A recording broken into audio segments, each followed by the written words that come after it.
Tonight, we're in Derby as inflation hits a 40-year high. The cost of living, the biggest challenge for whoever becomes our next Prime Minister. Tory MPs have chosen Rishi Sunak and Liz Truss to face a final vote by Conservative Party members. What are they offering? The question now for our members is, who is the best person to defeat Keir Starmer and the Labour Party at the next election? I believe I'm the only candidate who can do that. I'm the person who can go into number 10, I can hit the ground running and I can get things done. And I think that's what colleagues have voted for, and that's what I now want to take to Conservative members around the country. Hasta la vista, baby. Thank you. One of them will replace Boris Johnson in number 10. It was his last appearance at Prime Minister's Questions. His successor faces soaring prices for food and fuel as inflation hits 9.4%. If the prices do continue to rise, as it is predicted, I don't know what we'll do. It doesn't seem feasible for us at the moment to actually be able to support ourselves. And also on tonight's programme, putting out the flames of climate change, the London Fire Brigade says yesterday was its busiest day since the Second World War. And across Europe, wildfires rage, with countries sweltering in severe heat. And coming up on the BBC News Channel, Henrik Stenson sacked as Europe's Ryder Cup captain after the Swede announced he's joining the Saudi Arabia-backed lieu golf series.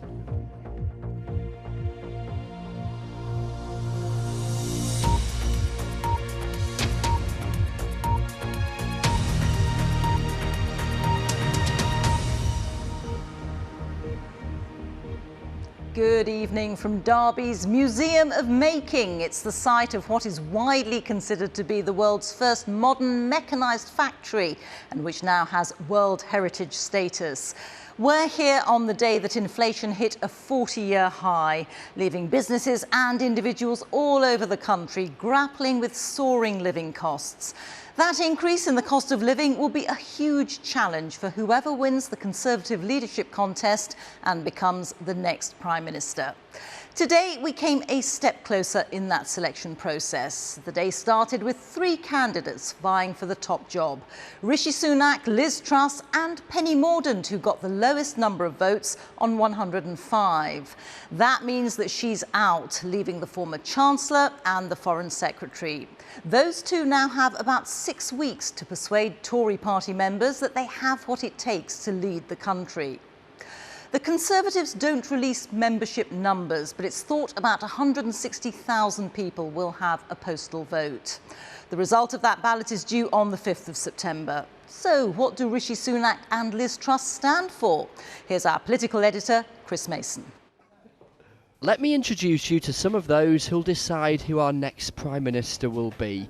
We're in the Queen's Head in Chesham in Buckinghamshire with some Conservative Party members. This town and those around it have been Tory for eons, but were repelled by Boris Johnson at a by-election a year ago. Rishi Sunak and Liz Truss will be the candidates going forward to a final ballot of Conservative Party members. The deed is done. That was much closer. Yeah. The question now for our members is, who is the best person to defeat Keir Starmer and the Labour Party at the next election? I believe I'm the only candidate who can do that. I'm the person who can go into number 10, I can hit the ground running and I can get things done. And I think that's what colleagues have voted for, and that's what I now want to take to Conservative members around the country. What do you make of it? Well, I'm quite happy with the process. I think we've got 2 fantastic final candidates. I think in particular promises are cheap, and I'm wanting to hear a candidate that is honest about the trade-offs that the country is facing. Liz Truss, I think, is very good for the kind of right wing of the party. But I also think Rishi Sunak has done a good job as well. So I think you need to go in with an open mind to the hustings. You're Conservative Party members, but you are making a decision on behalf of the whole country.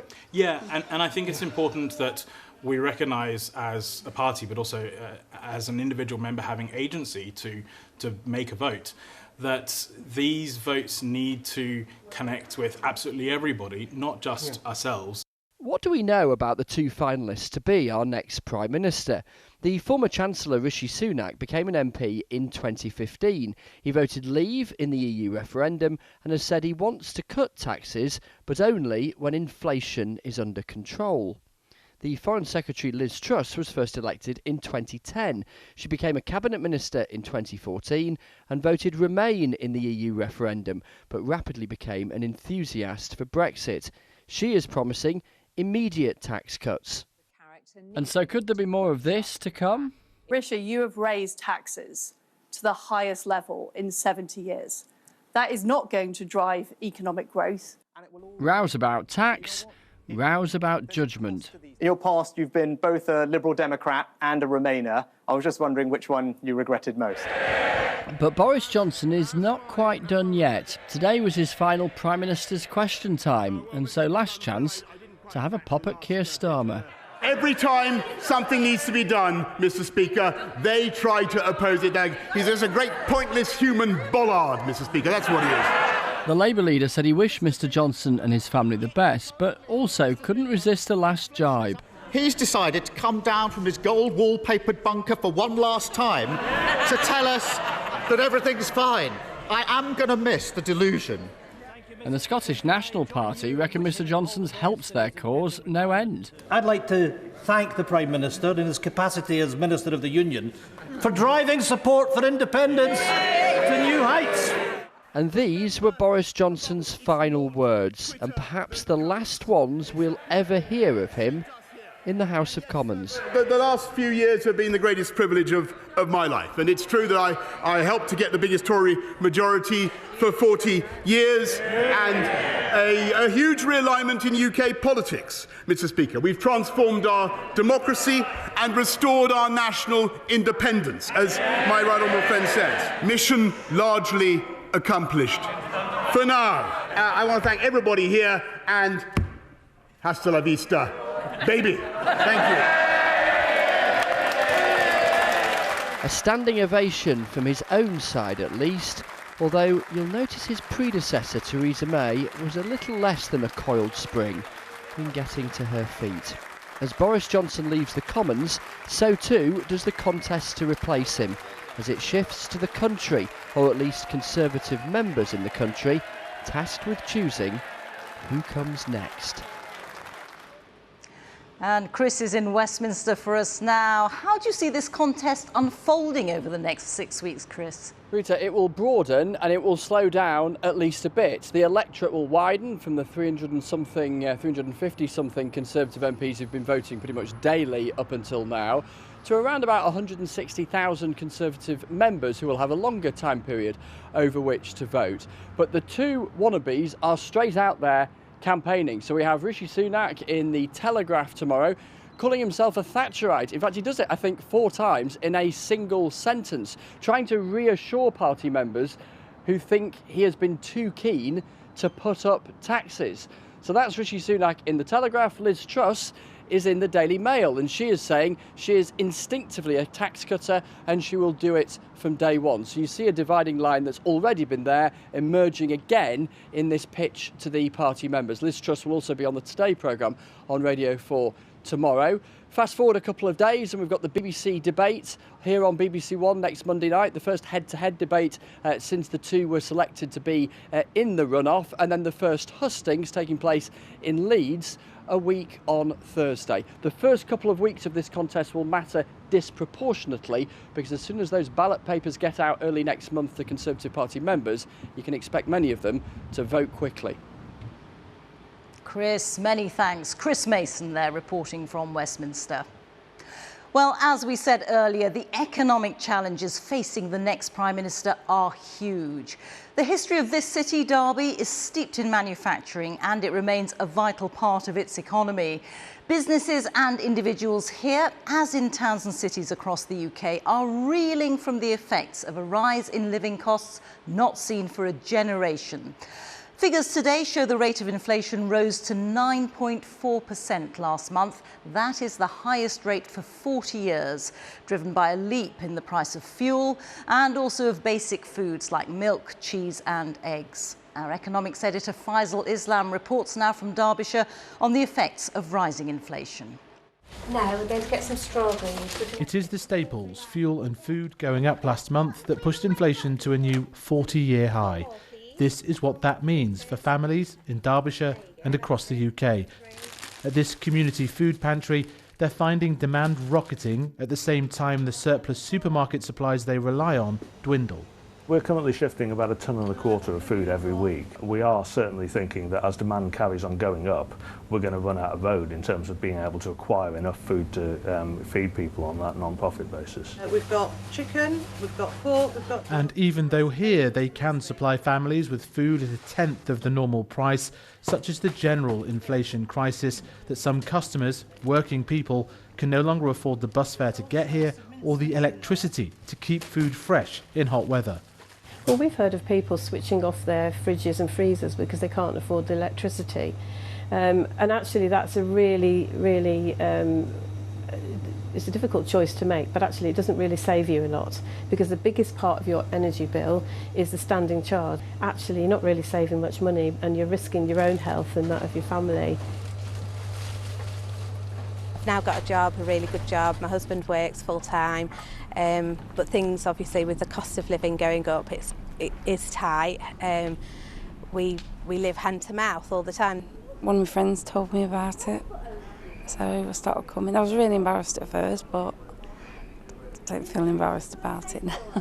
That is the impact of broad-based, rapidly rising prices in real life. This is what it looks like over decades. A 40-year high of 9.4% and heading higher, 10 to 11% in the autumn, with food prices up 9.8% overall, butter alone up 22%. Fuel prices were up 42% and energy prices up 70% over the last 12 months. Derby is a city famous for manufacturing. The Bank of England governor last night warned that a specific UK factor, labour shortages, threaten to keep inflation higher for longer. At this cutting-edge carbon fibre factory supplying Formula One cars and fighter jets, they are seeing just that. We will train and develop them in this industry and they're well-paid long-term jobs, I hope. And are you finding yourself picking up labour from other sectors? We are picking them up from hospitality and care and that kind of area where they're predominantly lower payment areas and they can come to us for higher pay. Higher prices for energy and a weaker pound is seeping into a pipeline that will last many months. And this has gone up in price by 50–60% in the last 6 to 9 months. What, energy, currency? Energy, currency.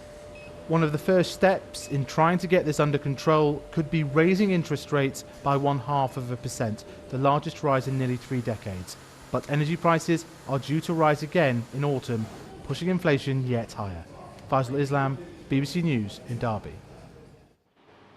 Well, the figures are sobering, and we've seen there the sort of pressure that people are under here in Derby as throughout the UK. Our Midlands correspondent Navtej Johal has been speaking to 3 families in Derby whose financial circumstances are very different, but whose lives are all directly affected by rising prices. It angers me that anybody is expected to live like this. I mean, we don't make huge amounts of money, but we make enough to get us by. I really don't know what we're going to do. I think we'll really struggle to make ends meet. 1 city, 3 people, all counting the cost of living. These stories are from Derby, but they reflect the struggle everywhere. Abby is disabled and lives with her parents, who are pensioners. And we've had to cut down to 1, maybe 2 showers a week each because our electric bill has been phenomenal. The 31-year-old needs to travel to London for vital medical appointments, but the rising cost of fuel is making it more difficult. My fear is that I won't get to my London appointments. And that's really scary. I won't be able to afford some of the medications I have to pay for myself. We'll get through it, but right now I'm not sure how. Across the city, Kalwinder and his family are in a very different place. Our financial situation, I would say we're comfortable. He works for an auction house and his wife is a copy editor. They're not struggling, but they are feeling the squeeze. A few years ago we might not have given it a second thought as to how much we spend on takeaways or anything like that, or how much we spend on food or going out. But these days it's more a case of we really need to tighten our purse strings. This Midland city feels like a fairly accurate measure of the state of the nation. Not only is Derby in the middle of the country geographically, it's also roughly in the middle in many other ways when compared to the rest of the UK. Unemployment here is currently 6%, just above the national average. Weekly pay isn't far below the rest of the UK. And when it comes to life satisfaction in the city, it more or less mirrors the rest of the country. But life is getting harder. Neve and Melu are young parents cutting back on everything for their baby. Melu is the sole earner and they're facing difficult choices. If the prices do continue to rise, as it is predicted, I don't know what we'll do. It doesn't seem feasible for us at the moment to actually be able to support ourselves and our child. Their worries are the same as many families who are finding things tough already. But no respite is expected in the months ahead. Navtej Johal, BBC News, Derby. And you can hear more from Navtej in Derby on the podcast 5 Minutes On, Counting the Cost of Living, and that's on BBC Sounds. Well, Faisal Islam is with me now. Faisal, just how long is this economic pain going to last? Well, the big story under the hood of the numbers that came out today is that inflation is everywhere, as we've seen in those reports from factory to food bank. And you can see that if we just take the example of one industry close to the hearts in this city, that the car industry, big factory here in Derby, exporting cars all over Europe. In the first instance, the first wave of the inflation we're seeing now, we saw a year ago in the car industry. Car production was very low after the problems post-pandemic, and that meant used car prices shot up extraordinarily a year ago. Well, now those problems have started to sort themselves out. Used car prices have come down, so some hope there. On the other hand, inflation takes time to pass through the system. So elsewhere in the car industry, in car hire, the shortage of cars from a year ago is meaning that car hire prices go up really high, and people will see that when they book their holidays. And elsewhere, factories are seeing some double-digit pay rises too, because unions are pushing for big pay rises. So you're seeing all that just in one industry. It's typical of everything else going on in the economy, and that means it's difficult to see that this lasts a few months, and it'll probably get worse before it gets better.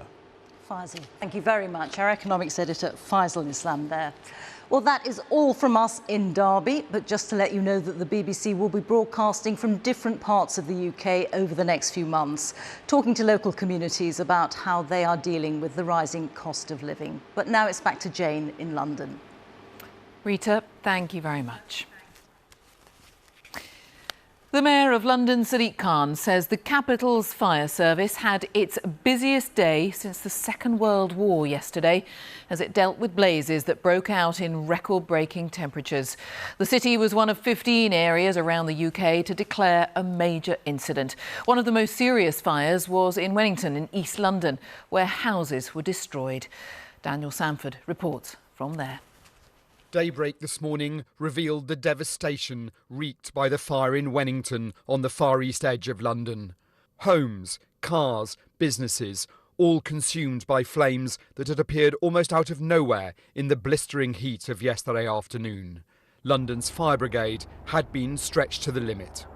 It was incredibly busy, incredibly challenging. People were physically exhausted after an incredibly hard day.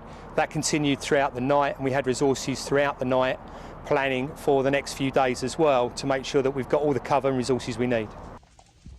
But it was not just Wennington. This was Dagenham, just down the road, where a fire swept in from a nearby park. Right from our house, there's a fire, and it's got gas thing, and we have to... This afternoon we could see prefab houses that had apparently melted in the heat. Around a small close, several homes had been completely destroyed. It had been a terrifying sight. It was just pitch black. You just couldn't see anything. You could see the fire and you could hear the popping, and everyone was running. The cars were just trying to get out because the police said, you know, everyone needs to get out now. So I thought, oh. And then when I ran back, I looked back and I just kept hearing the popping, just seeing things just coming over here. It was really, really like what you see in the film.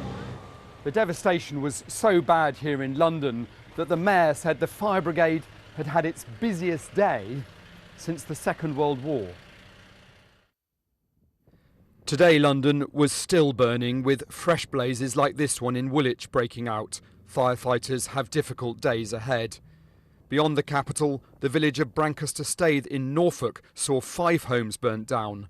There were several bad fires elsewhere in the county too, including in the village of Ash Hill. Fire engines were sent to Norfolk from all over England. The day also revealed the extent of the damage to a nursery in Milton Keynes, where all the children and staff had been quickly evacuated before the fire took hold. Daniel Sandford, BBC News. In France, President Macron visited the Gironde region in the southwest of the country, where wildfires have burned more than 20,000 hectares of forest in the last week.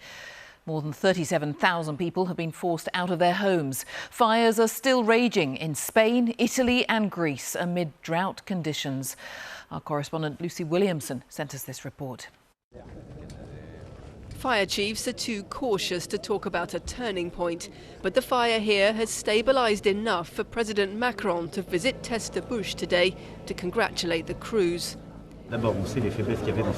We know the weaknesses in the management of this forest. We have to make it grow again, but with different rules and precautions.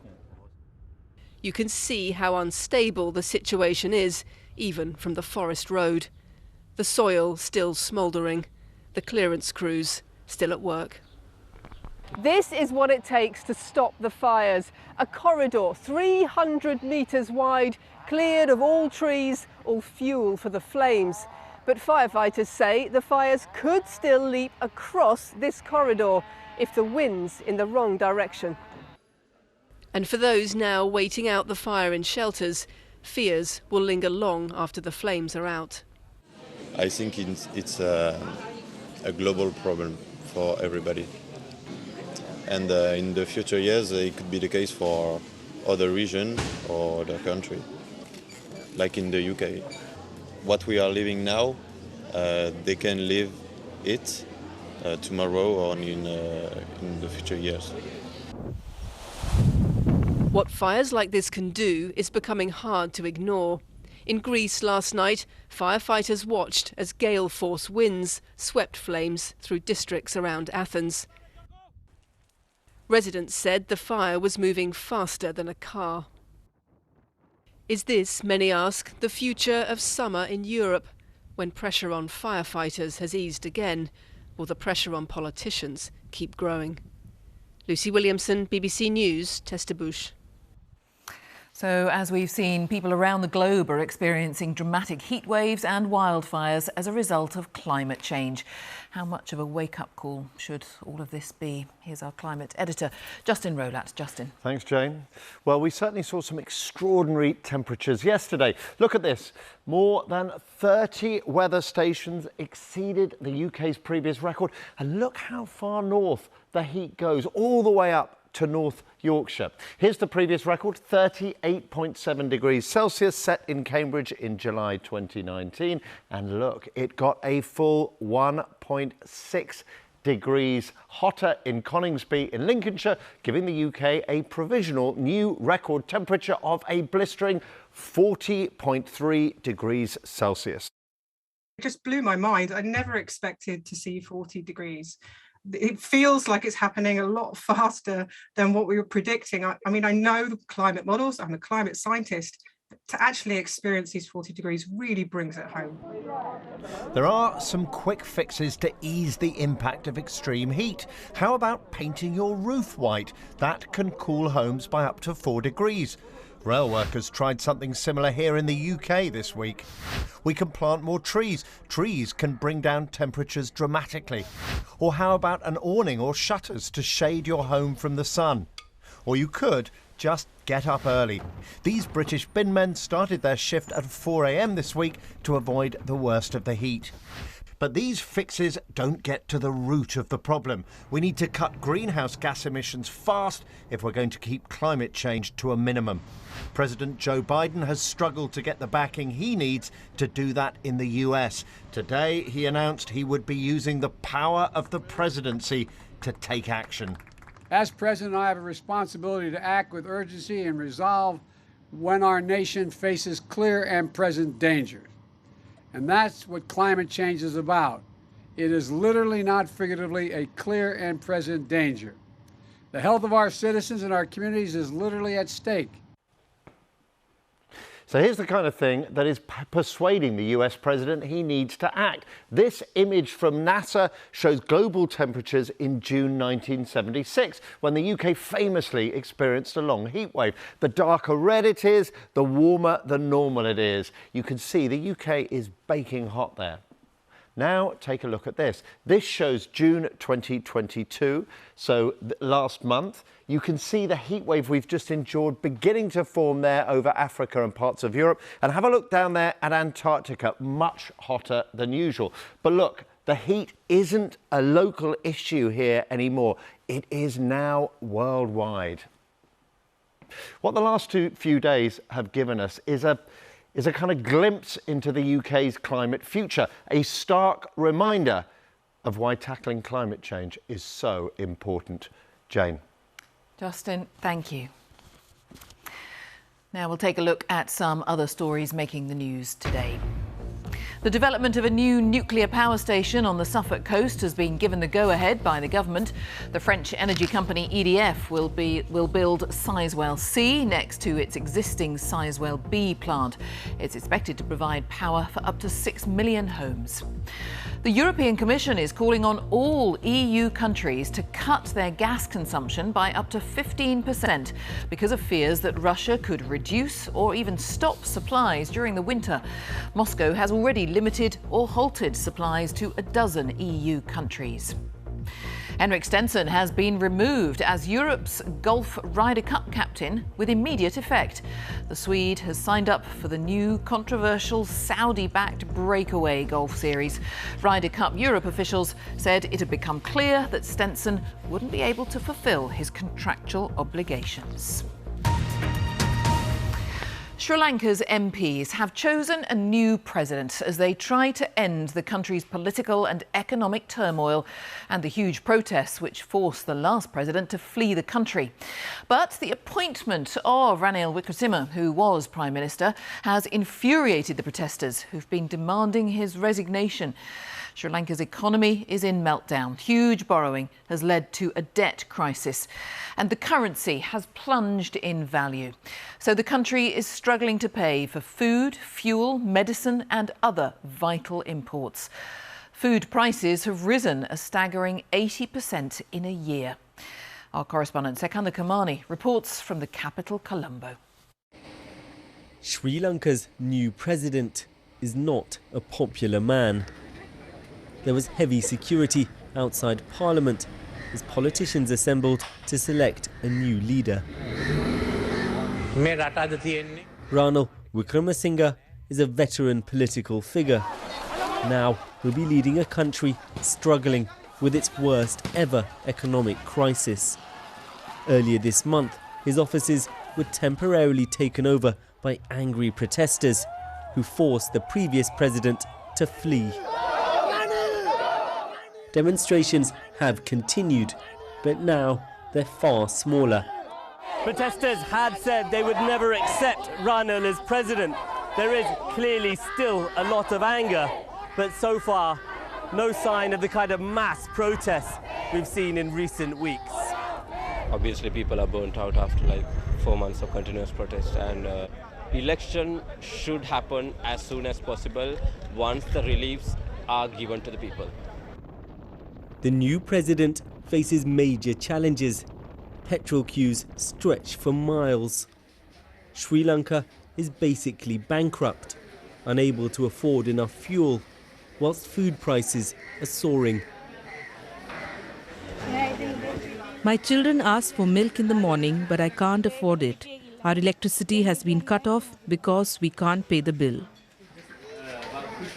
With cooking gas too hard to find or too expensive, it's become common to see bundles of firewood for sale. Jayanti, a dressmaker, now has to cook for her 2 grandchildren on a makeshift stove outside. I'm not a person who has spent her life like this, but now I have to. For the sake of these children, I have to find a way. Protesters see the new president as too close to the old guard. They want change, but for now seem resigned to accept him. The anger that saw his home burnt down earlier this month could rekindle at any time. Sikandar Kamani, BBC News, Colombo. Now, there has been a historic moment for British athletics at the World Championships in Oregon as Jake Whiteman won gold in the 1500 metres. He's the first British man to win the world title since Steve Cram nearly 40 years ago. Jake Whiteman has got half a yard. He could become the world champion. He's got to stay strong, and he is going to do it! Gold for Jake Whiteman.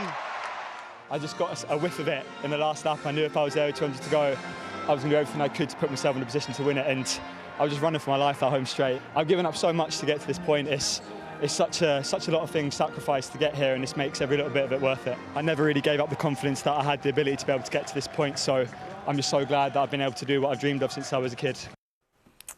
Jake Whiteman, world champion. And it was a thrilling match in Brighton this evening as England took on Spain in the quarter-finals of the Women's Euro Championships. The Lionesses were behind, but an equaliser in the 83rd minute put them back in the game, and an extra-time goal from Georgia Stanway secured their spot in the semi-finals. Natalie Perks was watching. From a Brighton icon to a team hoping to take on iconic status, the Lionesses know the further they go in this tournament, the better the chance of changing the face of the women's game. Fans believed the dream was on. How confident are you for tonight? As confident as I ever am with England in a knockout stage game at a major tournament, you know. I think England have it in the bag as they have not conceded yet. It's there for the taking, and I don't think we're going to disappoint tonight. I really don't. That's the first goal England had conceded in the tournament. Time to send on the cavalry. Extra time, and now England needed to make this count. This rocket from Stanway. They had school in the morning. It was late, but finally relief. And just look what it meant. Well, England had cantered into the quarters, and for a long time it looked as if the joyride was about to end. They knew they were in a match tonight. Spain at times were unplayable, but those substitutions made the difference, and Stanway's rocket sealed the deal, didn't it? That strength in depth and that resilience will be so important next week in Sheffield. It's England's 4th semi-final in consecutive major tournaments. Oh, Natalie, thank you very much. Natalie Perks with something to smile about there in Brighton. Now, let's take a look at the weather prospects wherever you are in the country. Good evening to Matt Taylor. Hello. Hello, Jane. Yes, good news there, wasn't it? Not so good news for some yesterday, of course. We saw the impact of the wildfires across the country. This one was in Nottinghamshire. What I want to point out, though, is just how dry the ground is around. That has been one of the root causes behind it. Of course, that extreme heat we had, that has pushed off into other parts of Europe. Denmark had its hottest July day today. But you can see how the red colours become confined to southern Europe for the next few days. But then just watch. We start to warm up here in the UK and Ireland once again. Temperatures will lift into the weekend. That's one part cause, but of course, we've had so little rainfall this July compared to average. Even the wettest spots in the north of Scotland should be around 50–60%.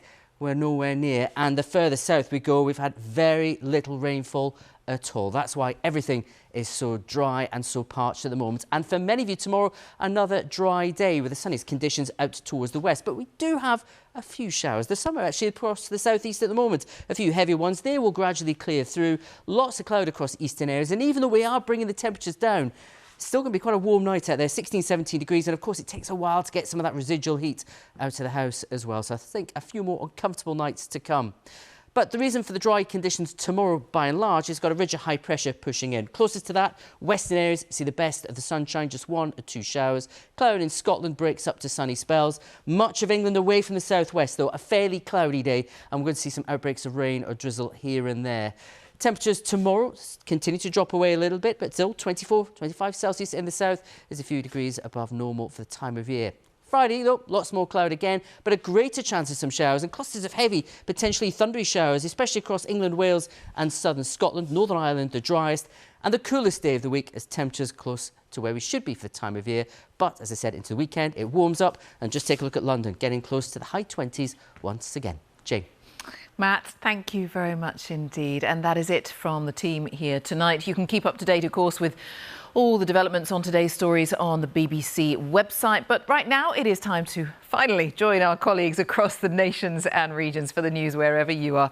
Have a very good night. Bye-bye.